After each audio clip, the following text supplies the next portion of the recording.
And joining me live now is former White House Chief of Staff and now partner at Bondi Partners, consultant, I should say, at Bondi Partners, Mick Mulvaney. Great to see you. $9 billion. It seems like a high price for these prisoners. It is, Laura. And these are always difficult negotiations and difficult circumstances for any administration. And you could hear Secretary Blinken say that, we're going to watch how this money is going to be spent. It's only going to be spent on food and medicine. And that's true. And in the next breath, you hear the Iranians say they can spend it any way they want to. And that's true at the same time because money is fungible. So if you're going to spend $100 on food, but you also want to spend $100 on a gun, and I give you an extra $100, you can spend that on the food and then go spend the original $100 you were going to spend on food on the gun, which is exactly what's going to happen. So this frees up, I think it's six or nine billion dollars, between $6 and $9 billion that the Iranians were going to have to spend on food and medicine that they can now spend on other things. It's tough. It really is. It is rewarding terrorism. It is paying ransom. It is going to encourage additional action like this in the future by not only Iran, but by Russia, maybe even China, North Korea. You never know. It's just a real difficult situation when innocent Americans are being held by governments overseas. It's a lose-lose situation, and the Biden administration today probably lost. Yeah, I think you're right on that one. I find it really interesting, the involvement of Qatar here. Do you?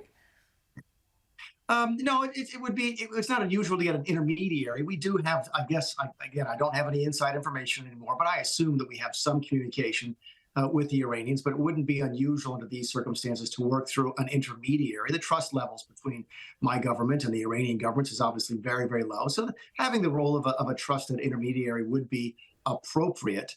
You hope it bodes towards better relationships between the two countries and fewer circumstances of the Iranians taking American hostages. I just don't get the feeling that's going to be the direct result of this. If I could return to the Quad and more generally AUKUS a little later, but certainly there's a lot of talk about this within Congress at the moment.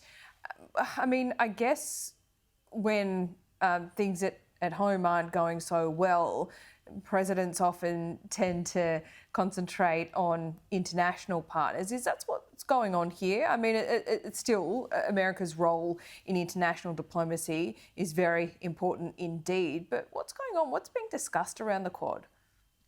Yeah, I think that cynical view of governments around the world is probably well-deserved. And whenever somebody starts paying more attention overseas, it might be to try and distract from difficulties back home.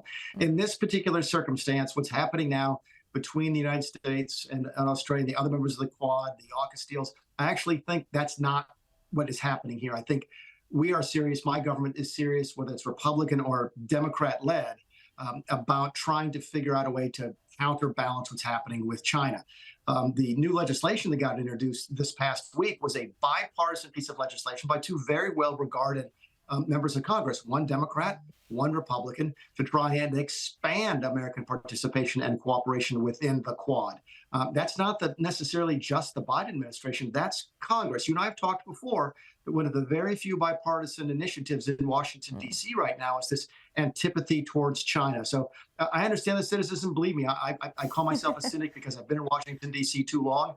But I really think this is an earnest effort by all parts of our government to extend those relationships, to develop those relationships with India, Japan, with Australia, and also with the UK.